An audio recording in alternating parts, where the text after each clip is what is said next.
man? Welcome to Knowing True Ball with your host, Brian Payne. Hey, you guys, this is Thanksgiving Day. Thanksgiving Day is here. Hey, happy Thanksgiving to all you guys, man. Hopefully your Thanksgivings go well, and hopefully you get to spend great time with your families. But, on this show, we talking about the games that's taking place today. Because, we got football all day today. Started, I want to say, at 12:30 with the Detroit Lions and the Chicago Bears. And we're going to end with the Miami Dolphins at the Green Bay Packers tonight. But before we get into that, we're going to start off with our review of last week. It's just going to be a quick review real quick because I'm not going to make this episode too long because I know all of us are spending time with our families today. But just as a quick review of last week, we're going to start off with the Kansas City Chiefs at the Carolina Panthers. This final score was 30-27. Now, in this football game, this was not a game that I was intending to even be talking about coming on to the review. But it ended up being something that needed to be talked about because this is the first game to me that there is a glaring bad sign from the Kansas City Chiefs. And that's the defense, actually. The offense have been improving. They have been improving week to week. They're getting better and better and better. The offense is getting back to the offense of last year. Not the offense of the Tyreek Hill days and all that kind of stuff. No, the offense of last year, where Patrick Mahomes will have somewhere between 25, 30 touchdowns, somewhere in that range. And the offense is going to average about 27 a game, somewhere in that ballpark. The issue is the defense right now. The defense is awful. I don't know what's happened these last 2 weeks, but these last 2 weeks, the defense has been pathetic. And I think teams have found a glaring hole. So Jaylen Watson went down a few weeks ago, the Kansas City Chiefs' second corner. He is a guy that usually stayed on the outside. Trent McDuffie, they like to use him in the inside at the nickel slot. Just like how they used Tyrann Mathieu back when Tyrann Mathieu was with the Kansas City Chiefs. That's how they first started using L'Jarius Sneed. And then once we got, as L'Jarius Sneed got better in coverage, he moved to the outside on the perimeter to guard the X. And then we brought in Trent McDuffie and he filled that void. But that's where they like to have him. He's a tremendous playmaker within the box, and he does a great job on slot receivers. Jaylen Watson was the guy that guarded the X. He was the guy that guarded those outside receivers. When you saw Amari Cooper catch the deep ball on the Chiefs against when they played against the Buffalo Bills, that was on number 13, a young brother named Johnson. I can't remember his first name right off rip, but number 13. Last week, Carolina was also attacking Johnson through the air. Johnson has become the focal point of offenses to attack the Kansas City Chiefs. The Chiefs have struggled with getting sacks all season. Now, they get pressure, but they do not get sacks. That's where guys are coming back, guys like Charles Omenihu, bringing in a guy like Josh Uche, and players like that, they're hoping that's going to give them a bigger boost in their pass rush, and I believe that it will. I do believe that it will. I think there are great things coming to the Kansas City Chiefs. But right now, the Chiefs' defense is flawed. Very, very flawed. And they're trying, and Spagnuolo is trying to figure out, how do I help this young man and maintain the aggressiveness that we have on defense? Now, in this football game, we saw Bryce Young have maybe his best game since he's been back as a starter. He's been playing good ball since he's been back as a starter, but this was by far his best game. He was 21-35, 263, and 1 touchdown. No mistakes. And then also when you look at the efficiency of the offense, they were 5 of 13 on third downs, but they were also 2 for 2 on fourth down. So really 7 of 13 drives continued on. That is a problem. You're going against a team that is not supposed to be on your level, talking about the defense against the Carolina Panther offense. Carolina should end this game like 3 of 13 on third down, somewhere in that range, but that wasn't the case. Instead, they were turning the chains and getting points. And then also the Chiefs are shooting themselves in the foot, allowing 5 sacks and 10 penalties. Bro, that was 91 yards worth of penalties in that game. Now, a lot of those penalties come from the offensive line. So now you add up them 5 sacks. I want to say for 43 yards that they gave up in sacks. plus whatever penalties the offensive line had. The offensive line gave the Carolina Panthers 100 yards easy. The offensive line did. Now, the Chiefs, to better the situation, they picked up a young brother. I mean, well, not necessarily young anymore, but they picked up a brother named DJ Humphries. DJ Humphries is a left tackle that's coming from the Arizona Cardinals. He was a Pro Bowl left tackle while he was there. He is great in pass protection, which the Chiefs desperately need. He's an okay run blocker, but he's more so a pass protection guy. Now, he's coming off of a torn ACL. That's why he wasn't signed. But now he's back. He's cleared. He's ready to play. Now, how long does it take for the Chiefs to put him into the lineup? Because, you got to give him time to learn the playbook, learn the offense, so on and so forth. We don't know. But he has been taking reps already. I'm not quite sure if they're first team or not. I'm pretty sure he probably has taken a few first team reps. But from what I heard, the Chiefs are expecting to play Wanya Morris once again, which has not been good at all. And we'll see how that game goes this week. But the Kansas City Chiefs have major flaws at the left tackle and the cornerback 2 spot. Those are the biggest issues of the Chiefs, and that's why we're seeing these gaping holes within this team. Now, Kansas City Chiefs, they got things in place to try to fix these problems. And that's one thing I do love about the Kansas City Chiefs. This is what all in means. When they see a problem, they're going in trying to fix it. They're not waiting. They're not playing. We're going to fix this problem so that we can make this Super Bowl push. So I still definitely got hope, a lot of hope in the Kansas City Chiefs. But right now, we got some problems. Moving on now to the next game, we're going to talk about the Minnesota Vikings at the Chicago Bears. The final score of this game was 30-27. We saw Aaron Donald go for 22 of 34, 330 yards, and 2 tutties. Bro, we saw Caleb Williams have a great day. He was 33 of 47, 340, and 2 touchdowns.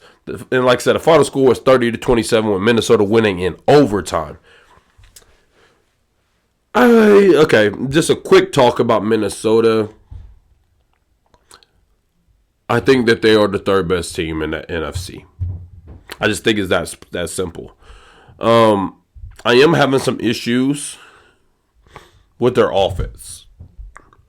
There are moments that their offense moves very well, and there are moments that they don't move well at all. There are games where they only score like 12 points against Jacksonville, I believe. Like, y'all got to do better than that. You got to do better than that. Defensively, and then there's games where defensively they give up the points that, like, you shouldn't be they should not be giving up 27 points to the Chicago Bears. I don't give a damn about what the Bears have done to change their offense. That's the Chicago Bears, and this offense has been mediocre all season. How do you give up 27 points to them? You're supposed to be a top 3 team in your conference. So that's my issues with that. But I do love how Sam Darnold's playing. He's playing really good football. The Chicago Bears have a good defense. And the fact that they turned in 30 points against the Chicago Bear defense, hey, that's solid. That's a very, very solid day for the offense. And then also what I loved was the fact that he wasn't just locked in on JJ. He went to Jordan Addison, who I want to say finished this game with like a $140. He also went to TJ Hockenson, who finished this game with like almost a $120. He was spreading the ball around because they were doubling, shadowing Justin Jefferson with Jalen Johnson. Jalen Johnson is a top premier corner in this league, and they did not want to attack him. So they went to the other guys, and the other guys showed up. That's great for their offense, and also Aaron Jones had like 106 on the ground, somewhere in that range. So the offense is not my problem for Minnesota. My issue is the defense. The defense, y'all got to be better. Y'all got to be better. But the issue with their defense is that they're only elite when the blitz packages are getting home. They're not good at rushing just with the 4. And that's where their problems will come when they start playing against the Detroit Lions, the Philadelphia Eagles, hell, maybe even the Tampa Bay Buccaneers if Tampa Bay gets in there. Maybe even the Atlanta Falcons if the Falcons get in. I think they will, but if they get in, the Green Bay Packers, these are going to be the flaws. The flaws are going to show that when you got quarterbacks that are old enough to understand how to stop this blitz package, now where do you go? Moving on now to the last game we're going to talk about in depth, like just the same. The Baltimore Ravens at the Los Angeles Chargers. The final score of this game was 30-23. The score is closer than what it actually was. We saw Lamar Jackson go 16 to 22, 177, 2 touchdowns, 15 rushing, and a running touchdown. He had a good day. He had a really good day. But the bigger thing I want to talk about is that big beast in the backfield, Derrick Henry. 24 carries, 140 yards. And this ain't even talking about Justice Hill getting his 50-yard touchdown off. This is why I'm telling you guys it's hard for me to vote Lamar Jackson as MVP. When you give Henry the ball, when you give him the ball and let him do his thug thizzle, this is what shows up. You get a win against a quality opponent. You don't lose that game. You win it. And guess what, you guys? They were down, I want to say 10-0 in this game. They were down just like they were against Pittsburgh. And guess what they did? They ran the damn ball anyway. And then that next drive, Derrick Henry, boom, 18 yards, Derrick Henry, boom, 12 yards, Derrick Henry, boom, 12 yards, Derrick Henry, boom, 14 yards, touchdown Lamar Jackson. It's because you fed the beast. That's why. That's why you do that. Give him the ball. He will wear that defense out. You do not have the wide receivers to just be out there in a passing attack game. Zay Flowers is a good wide receiver. He's a better number 2 than number 1. I like Zay. That's not me throwing shade on him. I'm just saying this is what he truly is. He's not supposed to be the primary target. Your primary target for them is supposed to be Mark Andrews. It's supposed to be Mark Andrews, then Zay Flowers. A poor man's version of what it was in Kansas City with Travis Kelce and Tyreek Hill. That's what their offense is predicated on through the passing game. But you are not a passing game offense, bro. You are a running offense. Run the damn ball. It's that plain and simple. When you do that, you win your games. I don't know why it's rocket science. I don't know why we don't want to do it. Actually, I think I do know why y'all want Lamar Jackson to be the superhero of the league. I get it. I get it. And I love Lamar. You're not going to find many people that love Lamar more than I do. I'm a big, big Lamar guy. But, bro, we are trying to win games. You're trying to win games. Give the ball to Derrick Henry. He wins you games. That's what the Chiefs did to start off the year. Kareem Hunt handoff. Kareem Hunt. Isaiah Pacheco. We ran the ball. And then you ask Patrick to win you the game when it's time to get it won. Do that with Derrick Henry. Run the ball. When it's time to cash the check in, that's when you hand the check to Lamar and he cashes that mug. That's what you do. Your defense is trash. Now you keep them off the field because you're running the ball. Now you're controlling time of possession, so on and so forth. This is the importance of running the football. And you have a top 5 back in the league. Give him the ball. Give him the ball. I don't understand why we're not doing that. Maybe it's just too easy. And I know it ain't sexy. But the thing is, giving the ball to Derrick Henry and giving the ball to that dude in Philly, Saquon Barkley, it's sexy giving them the ball too. Because when them boys break free for that 50-yard, 60-yard touchdown, it look good. It look hella good. But good job by the Baltimore Ravens, though, man. Y'all ran the football. Y'all gave it to your boys. Y'all let them run the ball. For the defense, bro, y'all did a decent job. Now, the defense is really good against the run. They're not bad against the run. They are awful against the pass. And in this game, honestly, their passing defense wasn't as good as it looked on paper. Quentin Johnston dropped a lot of balls. He dropped at least 3 passes that should have been like good gains that could have kept the Chargers in the game. One of them, I believe, should have been a touchdown because he could have, caught the ball cut up field. And he is fast. Could have cut up field and got 6. Justin Herbert, I felt like played a really good day. Now, what I was impressed with the Baltimore defense was they were getting to the quarterback. I would definitely give them that. Kyle Van Noy's having a career year, even though he's in an older age for NFL standards, having a career year, man. So I'm very happy with how they did show up against the Los Angeles Chargers. I was picking the Chargers because I didn't think that defense will hold up. And then I thought that the Charger defense would be able to make enough plays to slow up the Baltimore Ravens and to get them to get out of the game plan that they should have been in. But that did not happen. So kudos to the Baltimore Ravens, man. You controlled the game. The entire game they controlled. You knew who was going to win that game, especially after that first touchdown. When we saw Derrick Henry, like I said, turn for the 18 to 12, the 14-yard carries, all on one drive. And then Lamar Jackson scoots out for that, I want to say, the 8-yard touchdown rush. That's when you knew Baltimore had the game won. But, hey, for Baltimore, great win. Chargers, y'all got to do a little better. We got to clean up the rushing defense a little bit. Granted, I know Denzel Perryman was out, your middle linebacker, but we got to clean that up. Moving on now to the Cowboys at the Commanders. Final score of this game was 34-26. This game was crazy. We're not really going to get into all of that because, honestly, this is a bunch of defensive breakdowns, and I don't know. I don't know what happened in that fourth quarter. It just went bananas. I want to talk about a few things, though. Cowboys, great job getting to the Jaden Daniels. Y'all did bother him. It showed how good Micah Parsons is. For the Commanders, your offensive line is a very, very average bunch. You do not have that elite stalwart on the offensive line, and that's going to cause you guys problems to finish out this season.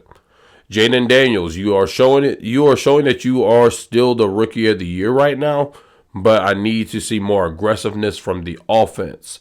And that this is the first day that he's looked healthy to me since the injury.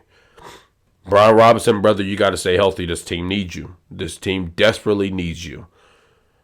Now let's get to that fourth quarter a little bit. Oh, Washington, first of all, your defense got to close out games. You got to close out games that you can win. This was a winnable game for you guys. You guys did not get it done. Special teams, kickoff. That was a very unorthodox way of running back a kick. Dropping it, picking it up, spinning it around, and the lanes get messed up. Washington's lanes got messed up. Once you see the ball bounce, everybody's turning to try to get to the ball. And once that took place, that allowed the young brother to have the lane that he needed to attack. Now, also, hey, he was moving. He did a great spin. He got to where he needed to be. Great job by the kick returner to handle his business. You did. Great job to you. Now, when you move on now to the Terry McLaurin touchdown, I don't know what y'all were doing. Well, I know what they were doing, you guys. Okay, so Dallas was trying to protect the sideline. That's what they were doing. And the reason why they were trying to do that is because they watched film and they remember how the Washington Commanders went the length of the field against the Chicago Bears for the Hail Mary. So because they did remember that, they were overly protecting the sideline. That's what they were doing. Now, within that, Terry stopped going towards the sideline. He just sat in a spot. And that's where Jaden Daniels threw the pass. Because you have to remember, Washington did not have no more timeouts. So it was actually very, very risky of Terry McLaurin to try to house that ball. But instead, Terry, he caught the pass and he looked forward and he had lanes. And he took the lane and he did a cut. And once he did that cut, Terry's fast, you guys. He's a very fast player. He was able to take it to the crib. Now for Dallas, this is why I hate prevent defense. Unless we are in a last second, like when I say like there's 3 seconds left on the clock and you have to throw a Hail Mary, just like in this game took place at the very end, now I'm prevent all the way. Send all them boys back, stay back there. But there's just too many things that go wrong and prevent defenses, in my personal opinion, that it's not worth that. It's not worth the chance. Because let's say that you are just running a straight up man coverage, cover 2 with the safeties. So you got all the guys where you need it. Now, I'm not going to press up with my man. I'm going to just have them at 5 yards. That's where we're going to be. We're going to be at 5 yards so we can read where everybody's going. That's how we're going to do it. But now you give Micah Parsons more time to get home. Now you give him the time to get home. Because now guys are not necessarily open, and now Jaden Daniels is having to try to move the ball down the field slowly and smart. Just like he was doing just like y'all made him do all game, and that's why you didn't give up a lot of points. So that's my biggest issue with that. But Terry McLaurin, great play. You caught the ball, got there. Now let me explain to you guys. Also, kicker.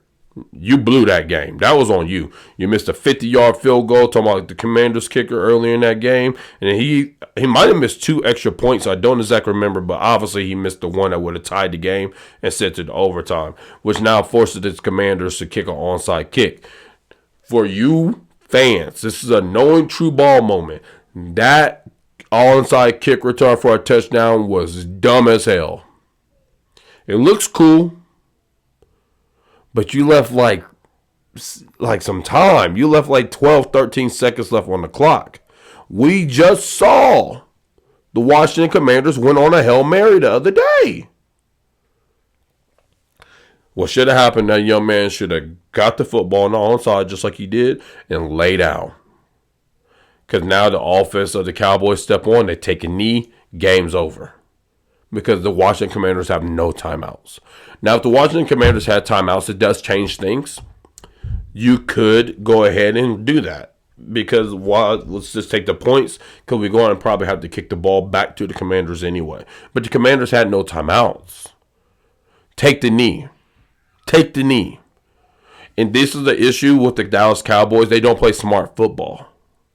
And this has been the issue since Mike McCarthy has been there. Look at years prior. We're talking about penalties. We're talking about silly mistakes. We talk about stuff like that. The biggest issue for them has been the mistakes they make. Not necessarily the players they have, or not being able to have the players that make the plays that they need to be made. This year, that is a problem. They're not as deep this year. They're not as good this year. But in years prior with Mike McCarthy, the biggest issue was football IQ. And this is showing another lack of football IQ in this moment. But anyways, they joined that, and then they did a great job playing defense on the Hail Mary. They were attacking Jaden Daniels instead of letting him play around and take time. But all in all, good win for the Dallas Cowboys. Y'all ain't making no playoffs. Y'all going to have probably a mid-first round pick. You guys are not doing nothing big. So Cowboy fans that are being ridiculous, talking about we might make the playoff, y'all ain't making that, John. Cut it. Cut it. We literally got 3 teams for the NFC North that's going to make it, meaning that there's only one more spot left. And that spot, you're probably going to need to have 10, 11 wins to get that spot. Y'all ain't getting there, bro. Y'all ain't getting there. That mean y'all saying y'all got to go 7-0 to close out? Nah, that ain't happening. Moving on now to the next game, bro. We got the San Francisco 49ers at the Green Bay Packers. The San Francisco 49ers when they're wounded. I've been trying to tell you guys, do not trust the 49ers this year. It's a wrap. It's done. It's done. Now, they may make the playoffs because that division is, they don't know. They don't even know what they're doing in the division as a division. I mean, the Rams don't know when they should win and when they should lose. The Cardinals don't know. The Seattle Seahawks don't know. Nobody knows. But even if they do mess around and win the division and make the playoffs, they're going to be a first-round exit. They are not a good football team this year, you guys. Now, I hate to say it like that. I'm not being a hater because they have a lot of guys I do like. I got a lot of love for George Kittle and Christian McCaffrey. I love Jawan Jennings, Fred Warner. Like, they got guys I like. Travarius Ward. I'm always going to have love for him. He's Kansas City the first Super Bowl he was on that team. There's a lot of guys I really, really like on that football team, but this is just not the year, you guys. It's just not the year. For the Green Bay Packers, hey, great job, man. You showed up. You dominated. That's what you're supposed to do. Now, my only issue with them is that Jordan Love, bro, you got to make better throws. You should have threw at least 3 picks in that game. We got to do better at the decision-making. If you throw a pick, you throw a pick here and there. Like, for example, a lot of Patrick Mahomes' picks this year have not been bad plays. They just been bad breaks. Tip ball at the line of scrimmage, tip ball here, whatever, things like that. That's what's taking place. Receiver runs the wrong route, so he's not in the place that he's supposed to be. Stuff like that. Jordan Love's out here playing Madden, bro. He about to get sacked. He's like, just throw it up. And that is my problem. He's too reckless. It's one thing to be aggressive. It's another thing to be reckless. And he's been a little too reckless for me. And the final game that I want to touch on a little bit from last week is the Eagles at the Rams. We saw the Eagles win this game 37-20. Bro, we saw Saquon Barkley have a day. He go for 255 yards on the ground. Man, that stank, don't it? LeBron moment. But, man, hey, Saquon Barkley had a great day. But this is also my point for the Baltimore Ravens, bro. Run the football. Run it. The Eagles have been playing really good football ever since they decided to let their offense run through Saquon Barkley instead of Jalen Hurts. And Jalen Hurts is now playing off of Saquon Barkley. This is tremendous for their team. And also defensively, man, kudos to them. They're doing great in the pass game. They are shutting down passing attacks. This Rams passing attack, it is really good. Although it is inconsistent, it is still great talent. Great talent. You got Puka Nacua, you got Cooper Kupp, you got Kyron Williams, you got Demarcus Robinson, you got Tutu Atwell. You got a laundry list of guys that you could throw out there. But when your DBs can hold up the way that the Phillies DBs can hold up with Cooper DeJean, Quinyon Mitchell, and C.J. Gardner-Johnson, that defensive line that has time. And the last thing that you want to give is Jalen Carter time. Jalen Carter is a top 5 defensive tackle in this league. He wrecks havoc. Now, the biggest issue from this game is that Brandon Graham got hurt, and I think that's a big deal. It's a big deal for them because that was their veteran leader on the field defensively for the line. So we're going to see how that plays out. But, hey, kudos to the Philadelphia Eagles. You guys are playing good football, smart football, and your defense is playing spectacular. Now let's go ahead and get into the Thanksgiving Day games. We got the Chicago Bears at the Detroit Lions. The Lions are minus 9.5 point favorites, meaning that they have to win by 10 points to cover the spread. That's a lot of points. I would take the money line on this game. I think the Bears are going to actually hang in this game a lot like they did with the Minnesota Vikings. The Bears' defense is a good defense. I think that they can really take out Amon-Ra St. Brown in this football game. The Lions are going to have to focus on running the football. That's what they're going to have to do. They're going to focus on running the football, which is going to kill the clock, which makes it less opportunity, so on and so forth.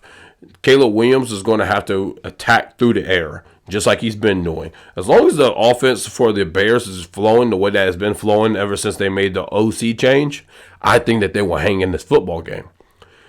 The Lions' issue is pass defense. I still do not trust those corners to the utmost degree. I think that they're average. They have an average cornerback spot. But the thing is, the Chicago Bears can attack quick in the passing game. They have those type of players. They have the Keenan Allens, the DJ Moores, the Cole Kmets. They can do short routes very quickly. They have the DeAndre Swifts, so you could do a lot of screen plays, a lot of things like that to take out Brian Branch. That is the leader of that secondary as a safety spot. So that's what I would focus on if I was the Chicago Bears. I think this final score could be somewhere around, I would say 27-21, or if it's going to be a lower scoring game, I'll probably say somewhere around 20-12, 20-13, somewhere in that ballpark, because this will be a defensive battle, you guys. It will be a defensive battle. But I am going to pick the Detroit Lions. I would personally take the money line on this game with Detroit Lions. It's a big point spread to cover. And I think that the Chicago Bears deserve more respect than what they're given right here. Moving on to our next game, bro. The most boring game of Thanksgiving. Nap time, you guys. We got the New York Giants at the Dallas Cowboys. We got Tommy DeVito against Cooper Rush. The Cowboys are minus 3.5 point favorites. And I'm going to keep it a buck with you. I don't know if they should be the favorites. I really don't know. I think this game should be just even. The reason being is because both offensive lines are trash. Micah Parsons could straight up dominate and win this game. But Dexter Lawrence, Brian Burns, and Kayvon Thibodeau, they could come out here, dominate, and win this game as well. Because the Dallas Cowboy offensive line is trash too. Dallas have no run game, so you know that they're only going to pass. So we're going to double CD Lamb, and then we're just going to get after the quarterback. And then for the Cowboys, same thing. Let's put Diggs on Neighbors, double help over the top one for Diggs, and then we're just going to send the house at Tommy DeVito. That's what I would do. I actually, low key, kind of lean more towards the New York Giants because of Tyrone Tracy. Tracy is a good running back, and the weakest part of the Cowboys' defense is their rush defense. So I do think it's a great place for the Giants to try to pull off an upset. So I'm actually going with the New York Giants because the Cowboys are coming off of a high, and I like what they can do to the Dallas Cowboys. Moving on now to this last game. Now we're going to be awake for this game because this one's a big one. We got the Miami Dolphins at the Green Bay Packers. The Packers are minus 3.5 point favorites. I'm going Packers here. It's going to be cold in Green Bay. Miami has not proven that they can win in the cold. Tyreek Hill, something's wrong.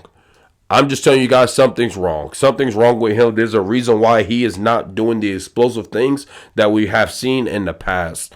Jalen Waddle, although he did step up last week, he can be shut down this week. The defense of the Green Bay Packers is a really, really good defense. I think Jonnu Smith and Devon Achane are going to be the best playmakers in this game for the Miami Dolphins, but I do not think that they're going to be enough. Now, on the other side, for the Green Bay Packers, I think that they could control this game by running the football. Now, the Miami pass defense has been better than I expected them to be. Now, the good things for them is actually, I think, is a good thing for them as addition by subtraction. They do not have Romeo Doubs this week, but I think that helps them because now maybe they may future Jayden Reed. Jayden Reed is your best playmaker. Give him the ball. Give him the ball. Why is he only getting 2 catches in the game? This is a guy that you need to make touches for. He should be touching the ball 8 times a game at minimum. And I think this game is finally going to happen. When that happens, that's when he gets to explode. And when you explode, that's when you get high-scoring offenses. So I do think that the Green Bay Packers will win this game. I got them winning this game. Obviously, I'll probably say somewhere about 27-18, somewhere in that ballpark. But this game should be a decent game, though. You guys watch it. It's important because if the Green Bay loses, you take it. You don't want to lose too many games in that division of the NFC North. And then with the Miami Dolphins, bro, hey, y'all win this game, y'all are 6-6, and y'all are for real in the playoff hunt. Y'all are really there. There ain't no Dallas Cowboy playoff hunt. No, y'all are in the discussion. So, hey, big game to end the day. Here's my bets of the day, man. And they all come from one game, actually. It comes from our 12:30 game, Detroit Lions and Chicago Bears. Because I don't really like nothing else. We got David Montgomery getting an anytime touchdown. Jahmyr Gibbs getting an anytime touchdown. Caleb Williams going over 1.5 passing touchdowns because the Chicago Bears rushing game is not great. And then I also got Caleb Williams going over 228 passing yards. And the reason why I'm going with that is because the weakest part of the Detroit Lions defense is their passing defense. And I think the only way that Chicago stays in the game is by throwing the football and utilizing Caleb Williams. Hey, you guys, thank you for joining me on this episode. Happy Thanksgiving to all you guys. I'm just going to tell you guys what I'm thankful for, man. I'm thankful for my family. I'm thankful for my tremendous wife. I'm thankful for my best friends, which are my kids, my daughter Aspen, my son Maverick, man. Thanksgiving is a good day. It's a good day in our household. The family's coming to my house, and we're just all going to chill, have a great time together. But, man, there's nothing I'm more grateful for than the family that I have. And that's just being real. I got a wife that supports me. I got kids that love me. I got kids that allow me to be a father in their lives. My kids look at me as the superhero of the house. And so does my wife. And there's no better feeling a man could ask for. So that's what I'm thankful for. Hey, you guys, this is Knowing True Ball with your host, Brian Payne. Peace.